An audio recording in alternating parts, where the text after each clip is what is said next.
So right now, if you're in Nova Scotia, you're dealing with the remnants of Hurricane Fiona. If you're in Puerto Rico, you still don't have power, and all the supplies at your grocery stores are starting to dwindle because diesel deliveries aren't happening and businesses are shutting down because they can't keep the refrigeration running. And if you're in maybe another part of the world known as Iran, you're dealing with some serious unrest right this second because of a totalitarian government that doesn't treat their people correctly. But unless you're in those exact environments right now, and of course there's many other examples around the world, including the conflict over in Eastern Europe right now, you aren't necessarily in immediate danger. And one thing you have to keep in mind when it comes to preparedness is that you need to take a break sometimes. Just relax. I mean, I know it's hard to do because every single day we're reminded that the threat level continually grows. But if you don't take a breath, you can't come back at full energy. You can't get back to 100%. And if you're not at 100% when things really go south, you're not going to be able to bring your A game with you.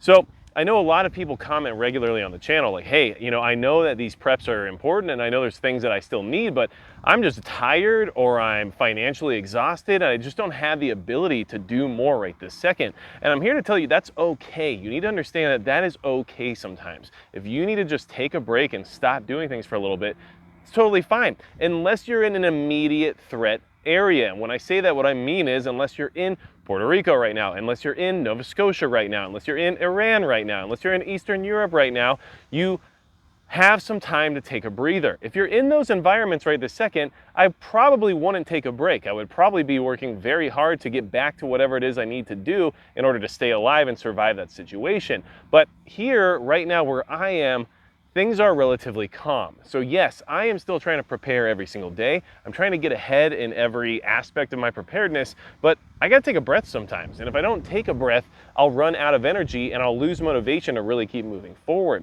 So today I'm just outside testing out some gear, which honestly, I know it sounds like I'm still working or prepping or whatever you want to call it, but at the end of the day, it just is relaxing for me and it's stuff that I enjoy doing. So I'm just wearing this TRMP right here, which is just a new micro chest rig type thing I'm trying out, and hanging out outside on my property, which you really can't complain about. I mean, the sun is sort of out, it's going behind clouds and stuff like that, but I'm out here, I've got my dogs with me, wherever they went, they're somewhere now, and it's just a nice relaxing day. The weather is great, and it's not something I'm gonna have very much of here very soon, thanks to the winter up here in North Dakota.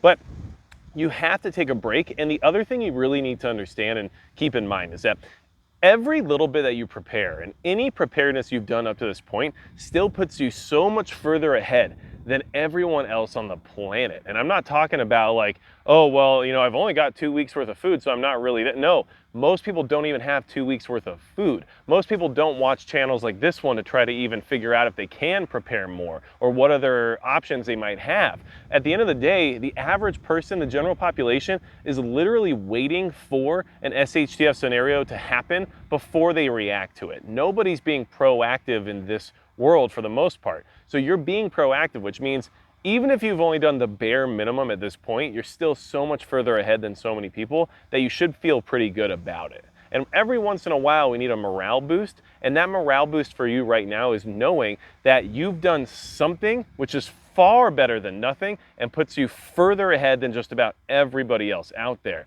So no matter what situation unfolds, no matter what we see happening here in the near future, especially with the threats that are currently coming in from all over the planet, you can be rest assured that you've done something, and that something will help you no matter what the situation for a period of time. And that period of time is really where things come into play when it comes to how much you have done. How long is that period of time where you're going to be able to sustain yourself and be comfortable until things start to get tight? And that's all we're all trying to work on. I'm not where I want to be yet either. And I'm sure many of the other preppers in this community and people that are part of the preparedness community aren't where they are wanting to be as well. So we all have more work to do. But every so often, if you are all work and no play, you become a dull boy, right? And you need to make sure you do something to get your energy back. You need to do something to get comfortable and refresh. And you need to do something while you can, because if you do find yourself in an immediate threat zone, like those places I just talked about here a minute ago,